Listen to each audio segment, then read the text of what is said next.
Apologies. Good evening, ladies and gentlemen. It is my great pleasure to welcome you all to the first panel of the Atlantic Forum's Autumn Conference. I am Willem the Tulip Troost, and I will be your moderator. We encourage you to participate throughout the panel. In the YouTube description, you can find a link to slido.com, where you can participate in polls and submit your questions to our speakers. You can also scan this QR code that will be appearing next to me shortly on your phone to access a mobile version. Please submit questions throughout the panel, as I'll weave them in throughout the next hour. To start off, I would encourage you all to fill out the series of questions that should be live on Slido right now. These are intended to give us a baseline of your knowledge at the start of the conference, and while I will touch on the results later this panel, we will rerun the poll on Sunday to see how far your understanding has progressed. So, over the next hour, our panelists will explore the term and theme of discontinuities, which forms the basis of the conference. To better understand what we mean by discontinuities, let us be transported to a bird's eye view of 20th century America. As we look across the century, we can discern certain trends. For instance, significant improvements in human welfare in the form of life expectancy, which rockets from under 50 in men in 1910 to over 75 by the turn of the century. Similarly, we need not look further than the growth of cities and urbanization, as well as the similarly rapid population explosion, to see significant trend lines that stretch across the century. These, though, are fundamentally unsurprising trends, even if they occurred at an accelerated pace. In the literature, these events are known as white swans, or continuities. However, it is equally evident that there are developments over the century that cause trend lines to jump. These are our black swans, our discontinuities. Events deemed impossible, and once not even considered, yet eventually proven consequential enough to change history. Let us take, for example, the development of nuclear weapons. In 1900, the capability was barely imaginable, yet by the last quarter of the century, the destruction of the entire world in global thermonuclear war was a definite possibility. Or let us take the internet, which has quite rapidly transformed the way we communicate and share information. I cannot imagine living without the World Wide Web, but the first website was only published in 1991. But these discontinuities do not need to be some new technological change. They can be social, such as birth control pill, or others. Think for a moment of the events of the last few years. Have we not all just experienced a discontinuity rear its head? To further explore discontinuities, and indeed the importance of asking what if, I would like to introduce the two esteemed panelists who will be sharing their knowledge and expertise with us over the next hour. Captain Alan M. Siegrist, United States Navy, and Alexandra Martin, Policy Fellow at the German Marshall Fund of the United States. So, Captain Alan Siegrist was a native of Lancaster, Pennsylvania, who graduated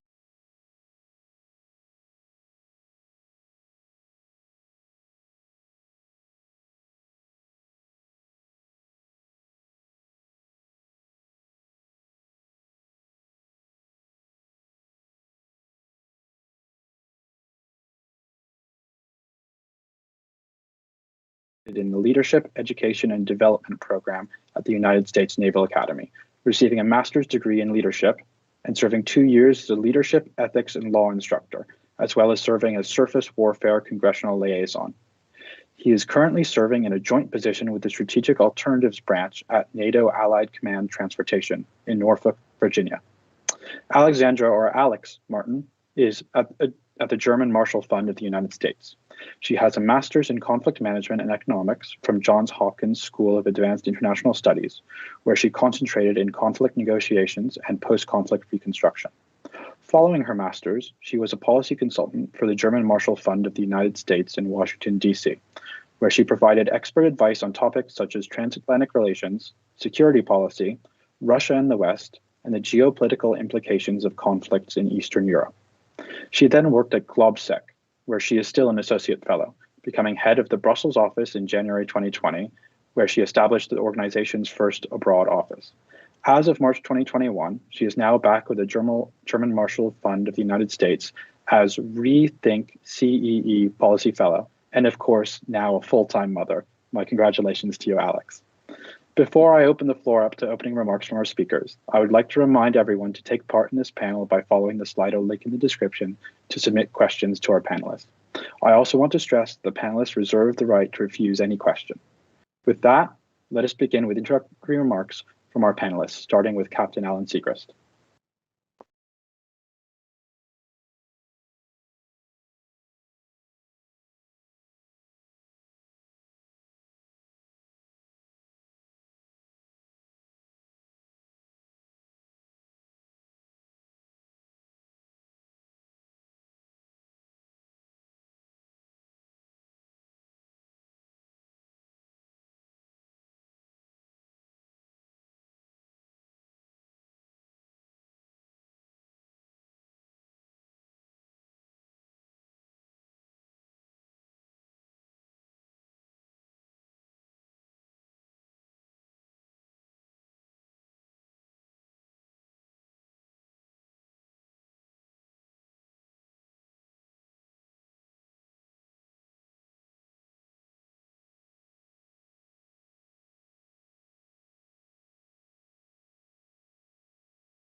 Can you guys hear me? Somebody just said I was muted. Okay, fantastic. More simply, every day we live in the world of what ifs.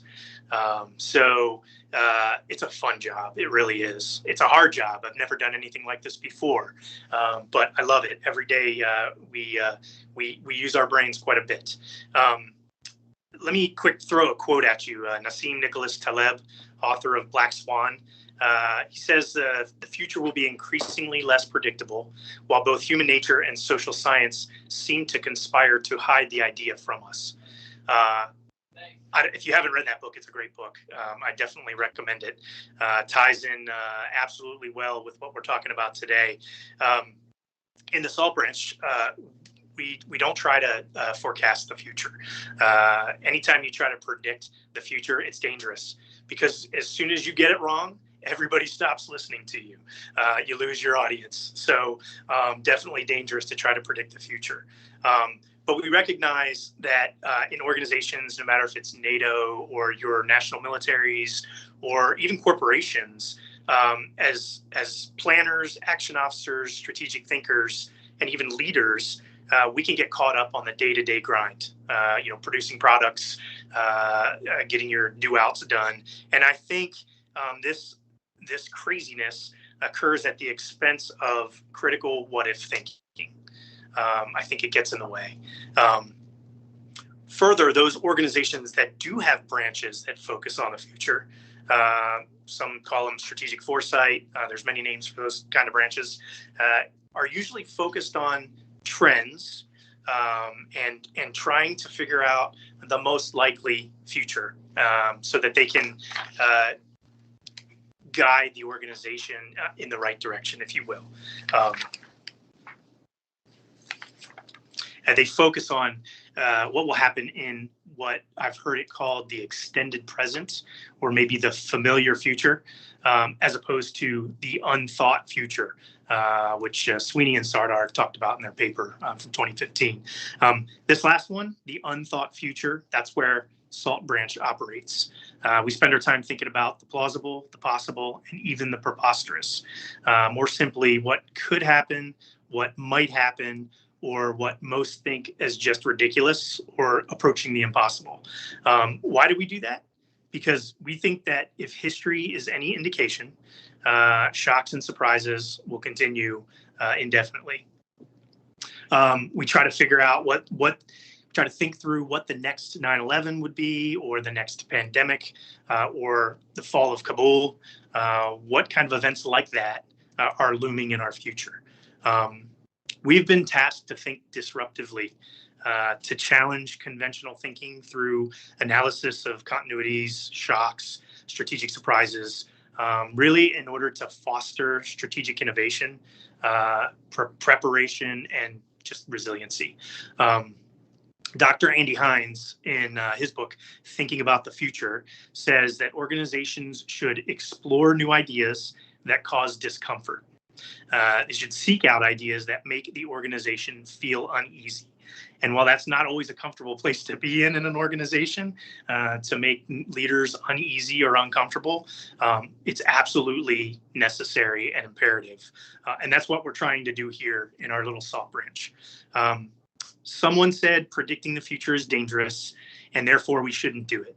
And I counter that not thinking about the future, not thinking about the what ifs, it's even more dangerous, as history has proven. So thanks again. Happy to be here, and looking forward to the discussion today.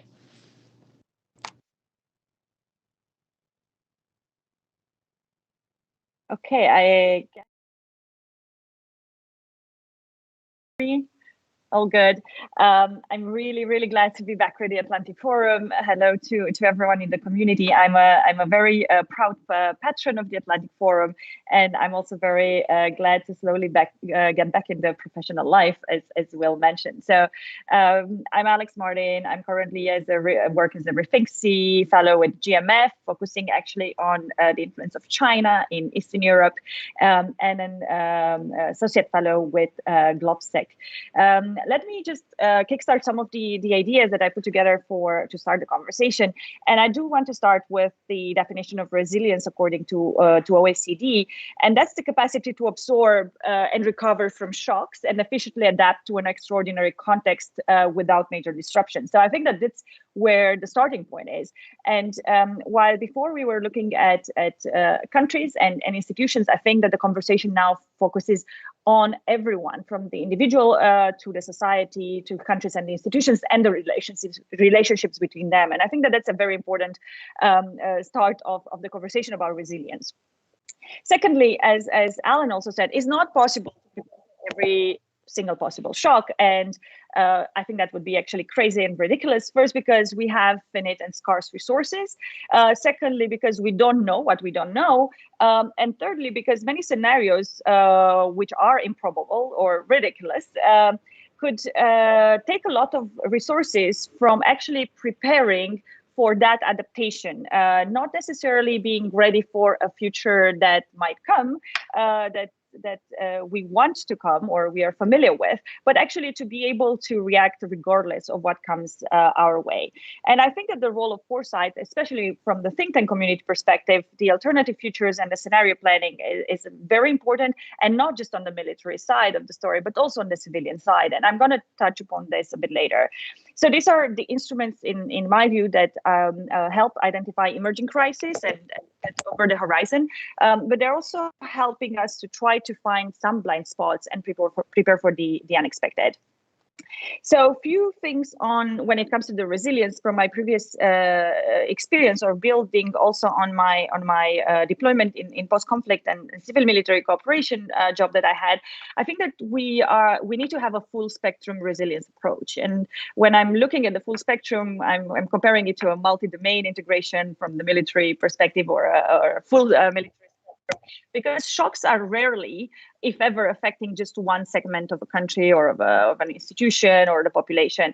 It impacts to various degrees and to various level of magnitude, both civilian infrastructure, which is critical for military readiness, force deployment, and so on and so forth. So we'd have to look at resilience from the individual to society to country, institutions, so on and so forth.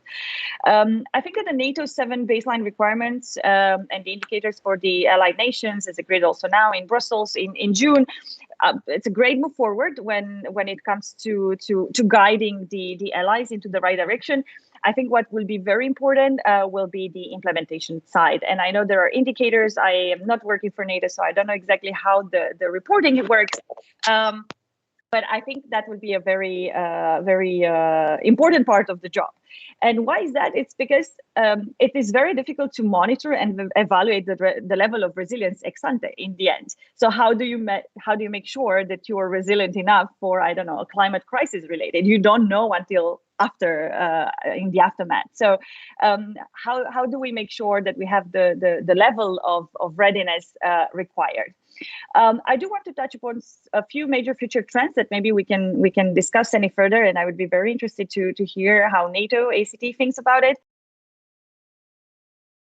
And I think that geopolitical competition and the great power conflicts, something to look forward. Non-state actors with tremendous capabilities, a bit at private sector, but also paramilitary groups, so on and so forth. I think that we should look at the cyberspace operations intensified, and also I would also tag in the outer space, climate change and emerging disruptive technologies as accelerators, demographics and migration, arms control architecture, and the terra nullius approach, so the nobody's land and who's gonna grab it.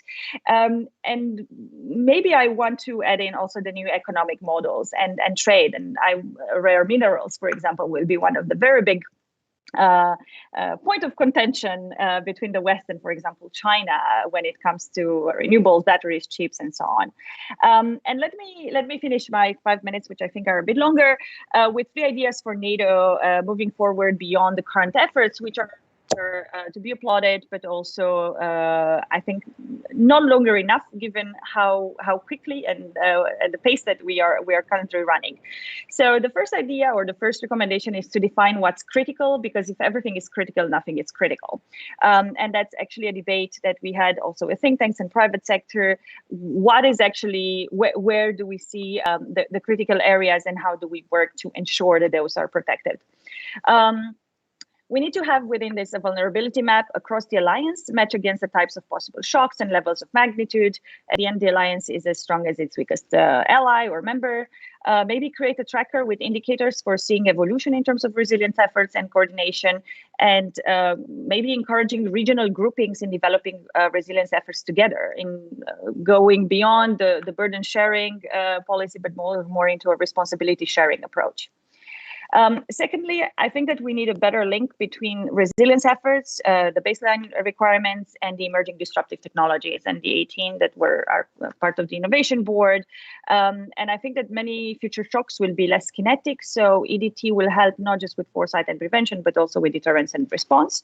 And I'm looking at hypersonic missiles, quantum computing, and AI, just a few of the technologies that will make it or break it, both for the West, but also for our adversaries and competitors. And lastly, one of the areas that is very dear to my heart, I think, is the strengthening of the civil-military cooperation dimension. Resilience efforts done just by not work and will not work in a vacuum. That will ensure better cooperation in terms of crisis. It will lead to a minimal dysfunctioning of the institutions in times of crisis, and decision making will still happen, will be in place, but we'll also have checks and balances. And with that, I'm getting back to you, Will. Questions hearing also the conversation. I look forward to hearing also the questions from the audience. Thank you both for those. Thank you both. Brilliant introductory remarks. Brilliant. Now, something that Alex picked up on, and something that Al mentioned, and something that Al mentioned, and something that Al mentioned. So concept of resilience. This comes up a lot when we're discussing challenges and discontinuities. Challenge comes out in our day-to-day life. In our day-to-day life, what do we want in our day-to-day life? We want to be resilient. And as you said, what do we want to be resilient? One thing that quite a few both sides of the Atlantic, one thing that quite a few people quite affected by a lack of both sides of the Atlantic being quite affected by a lack of our global supply chains. Our global supply chains. Just-in-time. How can we ensure that supply chains for both civilian and military, for both civilian and military operations to keep going, continue to keep going, take so long, and come back online, take so long, come back online, come back online. This is especially important. This is especially important, as we do not know. It may not be a pandemic. It may not be a pandemic. May not be a pandemic. It might be cyber warfare. It might be cyber. So how can the civilian baseline of military world build up into effect no matter come into effect no matter the discontinuity? Is that to Alan, to me? I'm happy to pick up. Is that to Alan? To me? Is that to Alan first? I'm happy to pick up first. And put all your eggs in one basket. All your eggs in one basket. All your eggs in one basket. Here, pandemic also showed us what this means. When pandemic also showed us what this means. Showed us what this means. When supply chains are dependent, supply chains to sources, dependent on certain sources, on sources severely affected because of the severely affected because severely affected because all the logistics, I think that diversification, having multiple partners when it comes to trade, I do not believe in having multiple partners when it comes to trade. I do not open trade. I do not think that reshoring trade or open trade. Reshoring, some reshoring, we need diversification. Some reshoring, we need diversification. Which are the critical supply chains, which are the critical supply chain disruption between Brussels and Bucharest. This disruption between Brussels and Bucharest will still have impact, and maybe it will last have the same type of impact. Maybe it will last a bit shorter, but we need to have the diversification both in terms of diversification, but also in terms of geographication. Location, but also in terms of means of transportation, of logistics and infrastructure, in terms of logistics and infrastructure. So that would be my 2 cents on it. Hard to follow you, Alex. Hard to follow. I am not hard to follow you, Alex. I am not. But I would say, first of all, the beauty of having. But I would say, alliances they have redundancies built in. Alliances they have redundancies. Ensure they have redundancies. Those redundancies for areas such as those redundancies for areas supply chain. And I would absolutely compare. I would like to absolutely compare. We have like and I would like the whole plan. We have ahead of time. That we have. I would say ahead of time. At least from my perspective, but I would say from my perspective, on a daily basis, we need to dive into issues, not just what are the effects of that problem, and looking deeper into how is this really going to affect NATO? Is it just affecting the food and logistics, supplies to the troops, or are there other kind of unthought of impacts? And I think it's a great topic, and I would love to do some deep dive and think some more about it. But I think, again, redundancies are important, and that leads to resilience. So we have to figure out what those things that we have that we absolutely need, and we need to make sure we're talking about how to build the redundancies and how to prevent the surprises and the shocks. That's brilliant. Thank you both. Now, coming back to what you said about having to build those redundancies, and sort of abstracting to another level. How can organizations such as NATO build resilience, as you said, when they do not know what form the discontinuity is going to take? How can you decide what it is and what form it needs to be protected? Thanks, Will. That's an easy question. That's an easy question. I will tell you that here at ACT, we're thinking pretty hard about resilience. We actually have a line of delivery within our NATO warfighting capstone concept, which is the NATO North Star warfighting development document that we developed here over the past few years. And we're working really hard at thinking through how to become a more resilient organization. I would say it's tough because when you have 30 nations and other partners and you're trying to be resilient, it makes it challenging when you have that large of an organization. So we're doing a lot of hard work within ACT to think about layered resilience and what that means, how to become more resilient. The other piece of that is and I'm kind of proud of this because it's what my branch does, is we need to dig deep and really put our creative minds to use and do some critical thinking about what are those things that are really going to bite us? And that's why, every day we're brainstorming and trying to come up with what are those discontinuities that we absolutely do not expect. For example, we wrote a food for thought paper here and regarding an asteroid strike.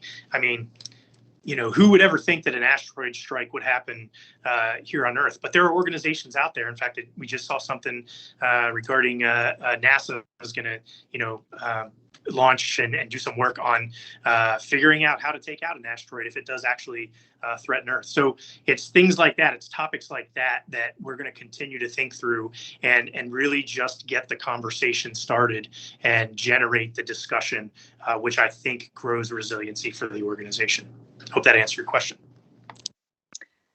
Well, if I can jump And because I've been close to NATO during the Agenda 2030 I've been close to NATO during the Agenda 2030 reflection sector, and I'm really the dialogues with private sector, and I'm really efforts in that regard.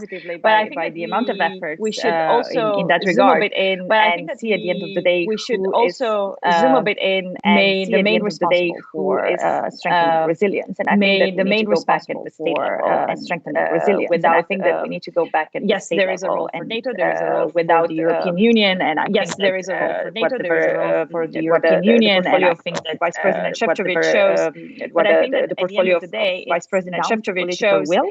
But I think that and also the priorities from the capital will, because and also the priorities focus, for example, on because scenario planning on papers and analytical pieces, scenario planning on papers that go out of the realm of maybe possible and plausible. That go out of the realm of maybe the capitals of the Allied Nations. I mean, there are so many priorities at home in the capitals of the Allied Nations. I mean, there are so many priorities at home.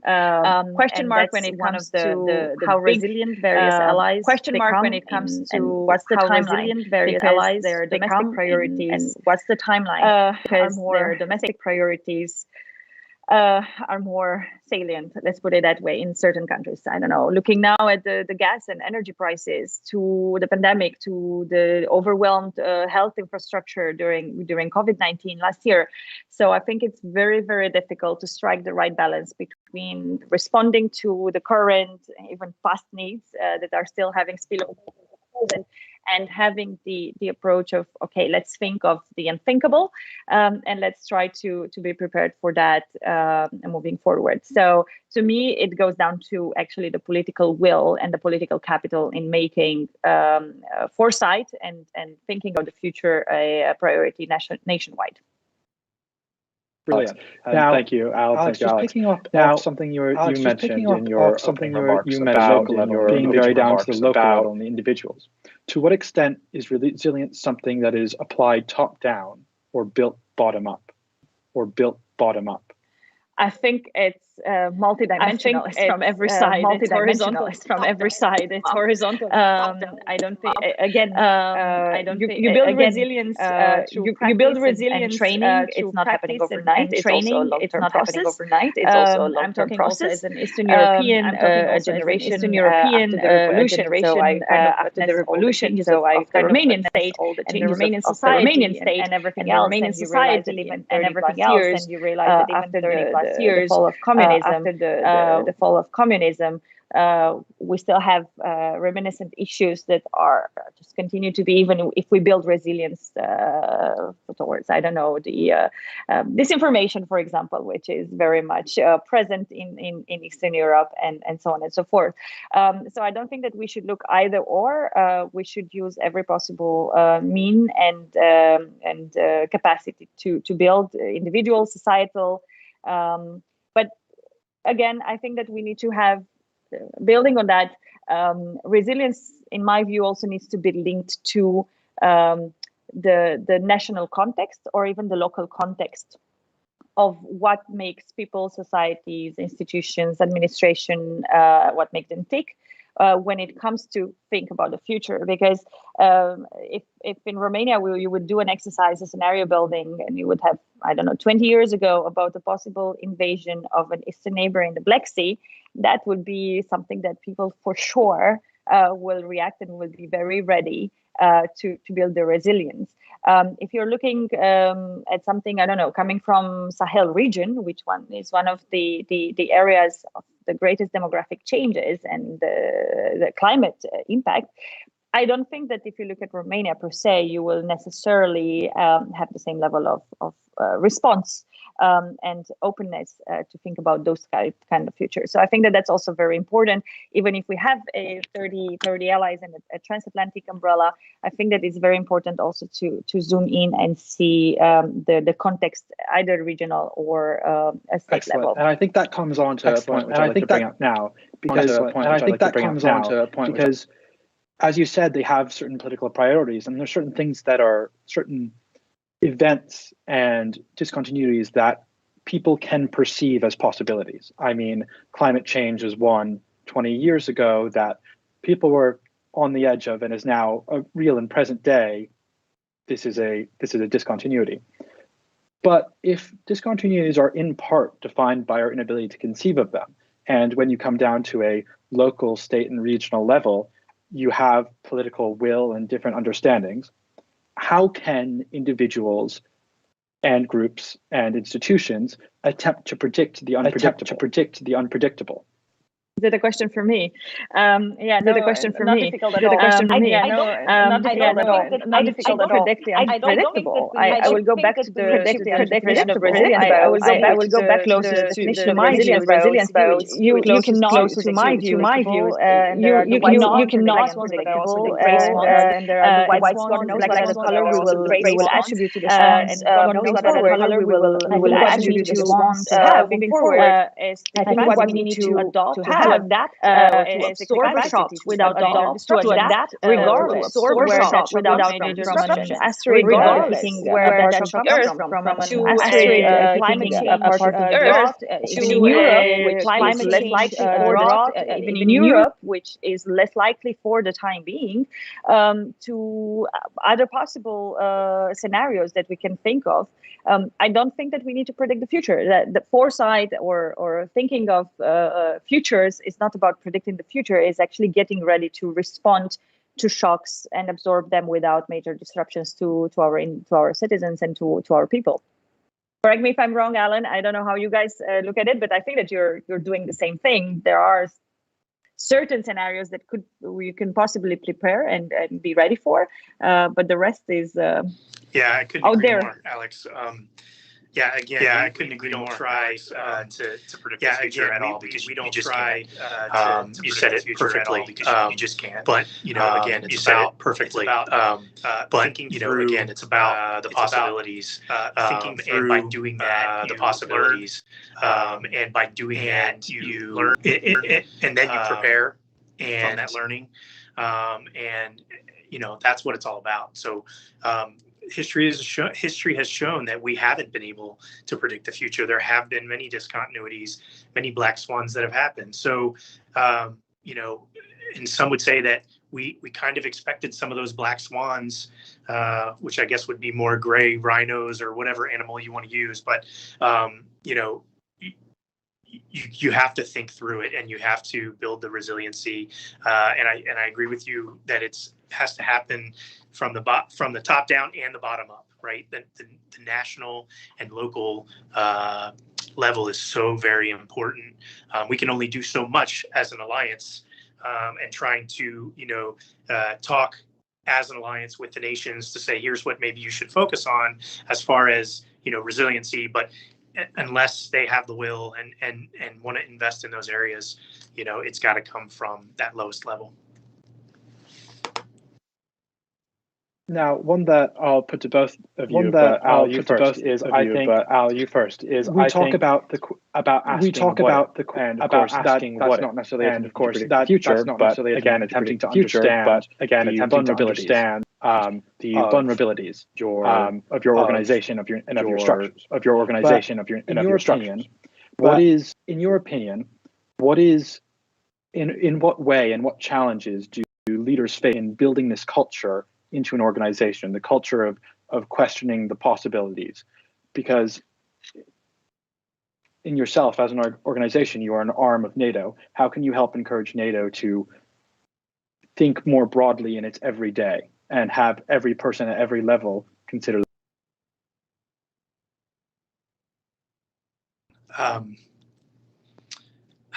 Let's see.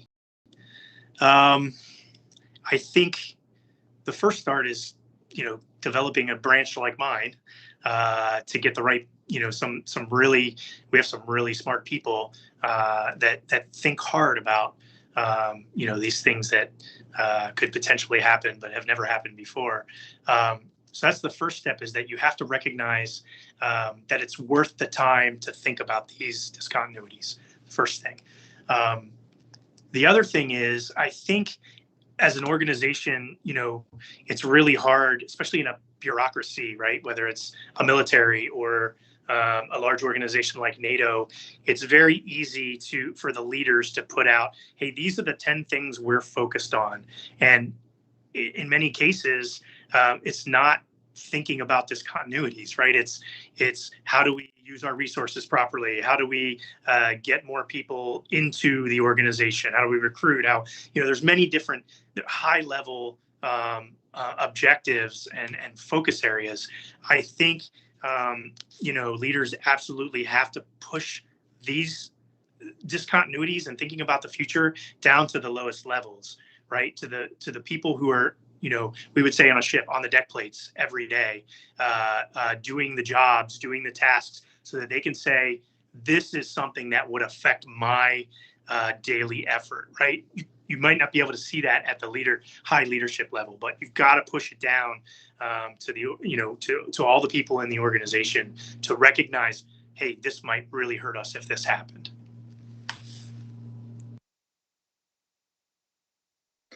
Brilliant. Thank you very much. And thank you very much. And do you think that there's a way that do you think that there's a way that do you think that there's a way that societies can build that within themselves? I think that there is a need for international organization, academia,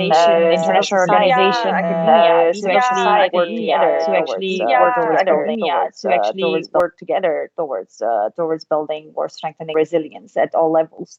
I don't think that there is one single organism or part of this equation responsible for, and I don't think that this is a lone warrior effort. It needs to come from multiple ways, because what the military sees is not necessarily covering what the civilians might see.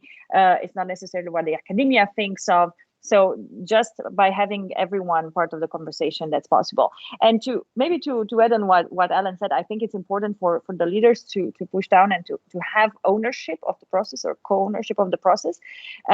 But I think that from the political or policy point of view, what makes people listen is the costs of not thinking about it. So what costs, from economic to human losses to everything, will a country or a region or an alliance endure if they're not prepared for disruptive futures? And I think that that's where the conversation starts to change, because in the end, that's something that changes priorities, and we go back to the political will and the priorities of the political leaders in and embracing or co-owning a guidance or a principle or an effort globally or regionally or within an alliance or even on its own. I think that cost perspective is very interesting, and that's actually something I want to touch on. And so I know we shouldn't get too delved into the climate debate and the sort of how we can address climate change, because there's a brilliant panel later in the conference that I think everyone who's watching should definitely attend that will really drill down into it. But when we speak of cost, a lot of the opposition to climate action comes from countries and states where they perceive it to be too expensive to take action compared to this unknown future.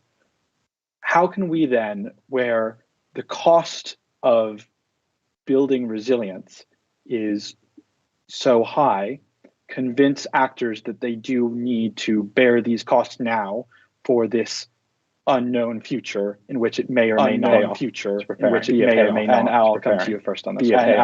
Preparing. Yeah, I wish I had the answer to that. That's the big challenge, especially in an alliance of, 30 nations. Everybody has, Alex, you said it earlier, everybody has different focus areas within their nation of what they're willing to spend money on and what they're, willing to sacrifice in order to prepare for these discontinuities. And climate's a tough one, right? I mean, it's not about whether or not it exists. Obviously, climate change exists. I mean, you can see it every day, right? But it's about, for us thinking through what really could come of it. Where are the areas that are going to specifically affect not just NATO but the nations?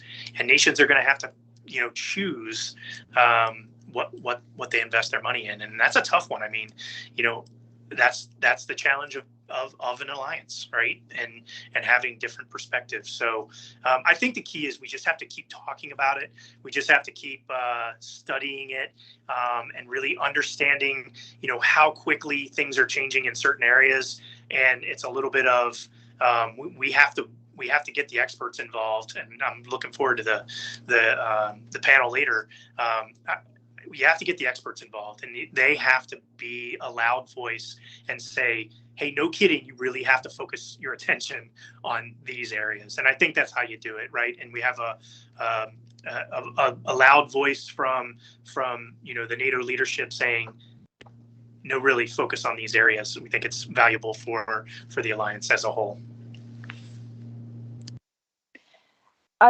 If I can jump on that, I think that it goes down to the socioeconomic development between countries. The socioeconomic development Central and Eastern Europe is very much countries because Central and Eastern Europe they are still lagging behind Western Europe or the United States. So when we look at lagging behind Western Europe or the United States, so just transition, because I do like that concept of the just transition, because I do like that concept of the EU in this conversation. I think we also need to recognize the development lags that exist within the alliance or within the EU, because without those, we don't understand why certain countries or certain political leaders are less open to jump on, renewables and on net zero emissions immediately, because they know it's not possible from the infrastructure point of view. They still need to provide to the people, or they do not have resources, or there are many reasons there. So I think the way the just transition will happen will need to take into account the socioeconomic development part. The second maybe point, I was really happy to see NATO SG at COP26 in one of the panels, and also the alliance commitments following the Brussels summit declaration. I think that here is one of the areas where the EU and NATO cooperation has the potential to accelerate and to enhance.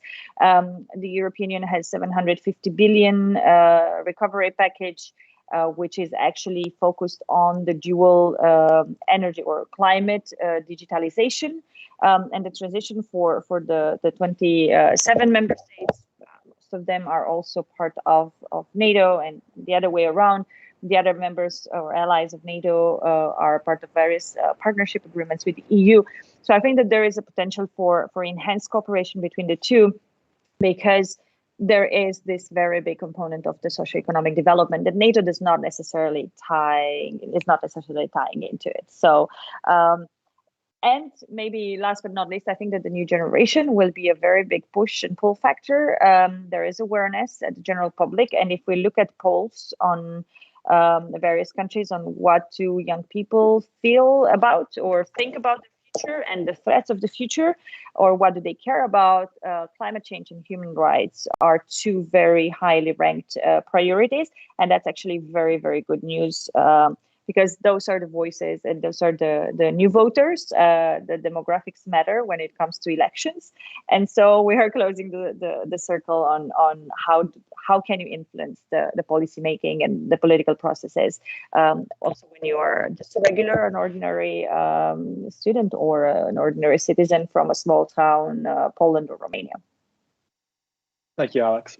And Alex mentioned this. How do you NATO cooperation? What scope is there for greater civilian military cooperation when it comes to both building resilience and addressing specific and visible discontinuities like climate change, but also like migration? Yeah, it's a great question. I think I couldn't agree more that civilian military cooperation is so very important. Being a lifelong member of military, a lifelong member of military, we don't have all of the answers. Don't have all the answers. We don't have all of the answers. We have a very, I recognize that we have a very without perspective, without perspective, without cooperation, without cooperation, we're gonna fail. So we all have to. We're gonna fail. So we all have to. We're gonna fail. So we all have to work together on this stuff. Cooperation. As far as you, cooperation. I know that's that's huge, and I know that's huge, and I know that's huge, and that's something that every single day, every single day. So every single day. So I know here at ACT, here at ACT, I'm still guys sitting in an office to that about I know that to that at that level. I know that speak to that at that level. Document that we read, every document that we read, document that we read, that we have that cooperation. We have that cooperation. Brilliant. And now I just want to bring that back to Alex. How do you bring that back to Alex? Now I just want to bring that back to Alex. How do you think that military cooperation could help build resilience? It helps. It helps. The more it helps. The more that's not the barrier. That's not the key. That's not the key. I think that the key. More difficult or bigger challenge is how bigger challenge is how you're not necessarily deployed in a theater, or you're not in a theater, or you're not deployed in a theater, or you're not, I don't know, in the Baltics, where we're present on a ship, where we're present on a ship, on a ship. And I'm talking because I did this before, and because I did this before, and because I did this with the EU in Georgia, was actually in Georgia, was actually in Georgia, was actually teams embedding militaries and militaries for civilian periods at least for certain periods of time, actually built upon, built upon work together, being in the same place, and being in the same conversation, and being in the same conversation, and being in the same conversation, different perspectives that are sometimes perspectives that would actually work. I don't know about ACT, but I would actually with that work. I don't know about ACT. There is no center where you have both operations center where you have both military operations together, where you have both crisis management related issues, on military working together on crisis management related issues. So I think that that's one of the models that actually work, but just by bringing people together, because that's when you also manage to see each other's perspective better, and somehow find the middle ground. In conflict management, we have a term called ZOPA, Zone of Possible Agreement. So that's where you have the debates and you have the ideas and you have the perspectives. But then at the end of the day, when you have to produce something together, you need to meet in the middle or somewhere in that zone of possible agreement to produce something, to have an outcome, and to work in this. I'll just add one thing. And I'll just add again, it's hard for me to speak. And I'll just add NATO again. It's hard for me to speak, at least again, on the national side, NATO at large, on the national side, that's where I think a lot of this civ-mil relationship and cooperations are built, right? Because anywhere there's a military base in a community, I know for naval bases, they are very much working together with the communities that they reside in to build resiliency, both civil and military, so that if something does happen, if we do have a black swan event or a discontinuity that affects, the area or, locally or regionally, they're ready to work together. And that's, so again, it probably goes back to what Alex said earlier, it has to happen at the national level. It has to happen within the nations. That's where that cooperation really has to take place, as opposed to, the large NATO organization trying to drive that. Thank you. And thank you. And thank you. I think now I think now one question from the audience. I think it's quite relevant, and I know it's quite relevant, and I know you're probably not a climate expert. This is a more general point about the U.S. military. Has come into some criticism. For this comes from the U.S. The U.S. comes from NATO. The U.S. is the world's largest supply of emergency. Do we need to have forward deployed? And also, when it comes to that, is there a need for it to become a renewables mix? Well, that's a good question. Well, that's a very challenging question, and it's way above my pay grade. It's way above my pay grade. That I think we always need. I will say that I think we always need. So looking in the renewables world, in the renewables opportunity for us. There's always opportunity for us as far as energy goes. To grow our options. I don't think anybody would say, right? I don't think anybody would say, from we should look away from solar or from from solar, electric vehicles, from electric vehicles. No one's going to say that because we have to. No one's going to say that because we have to use every option at develop at our fingertips that we can to make the world a better place and prevent us from to make the world a better place and prevent us from doing damage to our. In the end, we have what we have right now. In the end, we have what we have right now. Driving for. I think we just need to keep making it a better situation, making it a better energy. I know that didn't really answer the question. I know that didn't really answer the question. I can't speak to the U.S. forces, but at least I can give you my but at least I can give you my Al's opinion on that. Thank you. I appreciate. Thank you. I appreciate that, and I very much recommend that, Nico, that you attend the later panel on climate, where I think you might get an answer with slightly more in depth. But now I want to take us back to not necessarily predicting the future, but looking at how the past has affected our present. And looking at the title of this panel, of course, the history of discontinuities, let us sort of take a think about what, in your opinion, is the most important and influential discontinuity that has occurred in the past that leads to our society existing. And again, I think this is a big what if question. But again, I think this is a big what if question. Alternate history, Alex. But almost alternate history, Alex. I will say something very dear to my heart because I think that was the tipping point for Central and Eastern Europe, and it's also recent history, and I will say the end of the Cold War. Because that's when Europe became whole and free again, and when many countries, including my own native country, managed to choose their own future through democratic elections and through becoming a democracy. So I think that the Cold War, the end of the Cold War, and the 1989 moment, while somehow predicted or at least expected and hoped for, is in my view one of those greatest moments of history or recent history for transatlantic alliance as well. I would also mention 9/11, but I think that that's a bit more technical. I'm in between those two, but I think from more meta perspective, democracy and so on, I think that the end of the Cold War is that as continuity that is actually a positive one, was a positive one for NATO and for the EU. Another easy question. Let me tell you, you're coming up with them today. I think initially what popped in my head was 9/11, right? I mean, because that was it changed so many things for the world and the U.S. specifically. But something else that pops in my mind is, when I think about what's kind of the most dangerous area for us as NATO, to me, it's the hybrid use of the internet, cyber, social media to really destabilize, a nation or an organization like NATO, because everybody has access. A young man or woman in their parents' basement can have way more devastating effect than in some cases, a tank or a ship, just because of what they can do with that computer and that access. So for me, I think the internet, and Will, you talked about it earlier, the creation of the internet, it just brought so many more potential threats to all of us because of the access. And I think every day, I see things happening in the news, and I'm like, man, if it wasn't for social media or if it wasn't for the internet, we wouldn't face these challenges.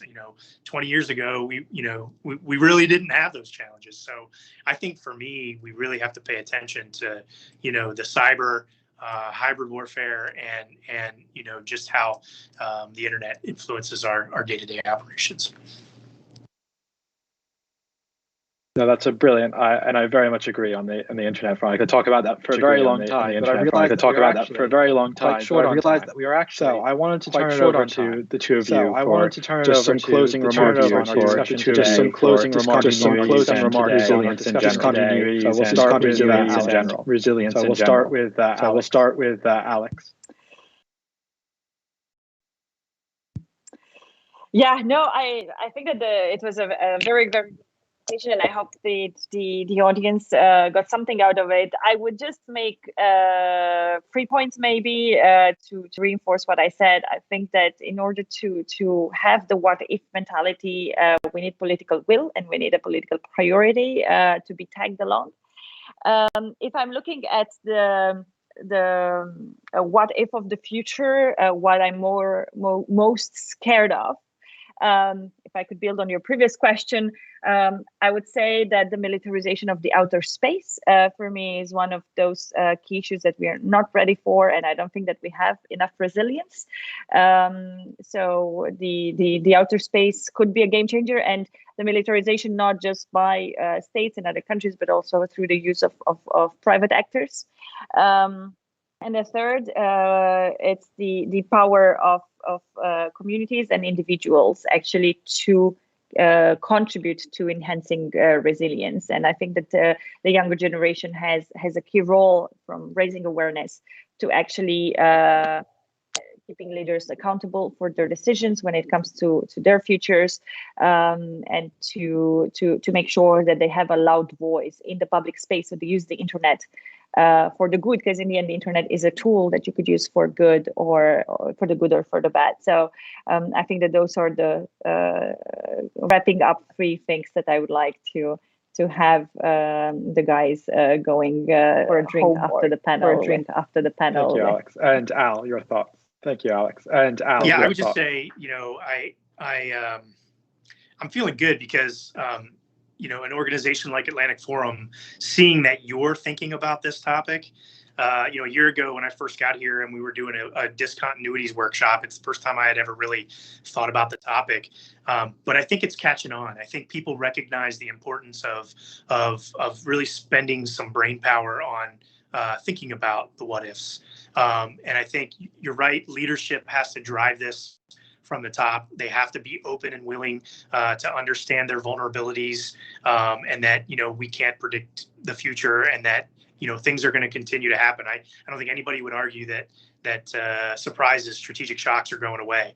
But the fact that an organization like yours is thinking about this, the fact that NATO is thinking about this, the fact that this is happening in the nations is a good thing. And we're going to continue to do it here in Salt Branch. We're going to continue to do workshops and we have an annual discontinuities report where we dive into a new topic every year. We're actually, I want to say real quickly, we're using fiction. We're using fiction to talk about the what ifs. We're working with some really good, world-renowned authors, Pete Singer and August Cole, who wrote Ghost Fleet and Burn-In. We're working with them to write fictional stories to kind of show what those discontinuities and what that future world could look like. Specifically with quantum technologies, we're focusing on quantum technologies this year, and what that world looks like with those capabilities, both in our hands and potentially in the adversary's hands. So, and we're going to share that with the world. So, I think as long as our organizations keep doing this, we're going to get better at large. So, thanks again for having us. This was an awesome opportunity. I really appreciate it. Thank you both. And I was just going to say, I'm definitely going to be keeping my eye out for those, because that sounds like a very interesting read. Now, just before we finished, I want to turn our attention to the Slido poll and the results of the poll. And if I may do so quickly, they should be popping up right next to me now. So for the first question, in your opinion, can we prepare for discontinuities? We had 75% of you say yes, and 75% of you say yes. 75% of you say yes, and one lone individual. I hope that by the end of this, I hope that by the end that we indeed can prepare. And the maybe that we indeed can prepare. Indeed can prepare. Individuals like Al and individuals like Al and groups like Salt really are doing the best they can. Now, on to how confident. Now, on to how confident. We seem to have a pretty good. We seem to have a pretty good. We seem to have a pretty good. I feel like we're getting 3.8 out of 5. I feel like we're getting again towards the end of the. There. But again, towards the end of the conference, I hope towards the end of the conference, I hope at least a 4.5. And into a unexpected, and into a word cloud, and shocks are the words used and shocks are the words are described. I would say that all of those are. I would say that self-evident. I would say that all of those are pretty examples of self-continuities. Let's see. The invention of a new type of energy extraction, the invention of a new type of energy extraction, and also I think is something very interesting. And also Russian and Chinese hostility in particular. Russian and Chinese hostilities now again, I think that is that are being ignored. Now again, I don't think we're necessarily able to address now that a topic that's going to be on everyone's mind. Don't think we're necessarily able to address now. Take much a topic that's going to be on everyone's minds in the future. How to take much about your understanding of resilience. Score of 4.3. I think we feel a little bit better on resilience than we are. Score of 4.3. I think we feel a little bit better on resilience than we are. And I hope Discontinuities that's very good on that front. And I hope that even more panel today was illuminating on that front. In one word, people are even more survivability. In one word, NATO 2030 means survivability. Some other people. NATO 2030. I think that is pretty accurate. And so certainly that is pretty accurate. And then finally, I hope that a good example of the alliance is resilience. And then finally, can you give the ability to survive and attack a natural disaster? The ability to survive and attack natural disaster. Renewables on top of NATO's Central Europe pipelines. The shift renewables on top of NATO's Eastern Europe pipeline allies, and the ability to survive and attack Eastern European allies. And I want to thank you all for your participation as well. I want to thank you all for your participation and sharing their. I want to thank all understanding with being brilliant and sharing their knowledge and understanding. For those of you who are patrons, the patrons will now. For those of you who aren't patrons, the patrons will now go and have exclusive coffee and networking go and sign up to follow the patron and then have access. Go and sign up to become a patron and then that's all. Have access to amazing. Thank you all very much for attending. But that's all from me this evening. Thank you all very much for attending. Good to thank you.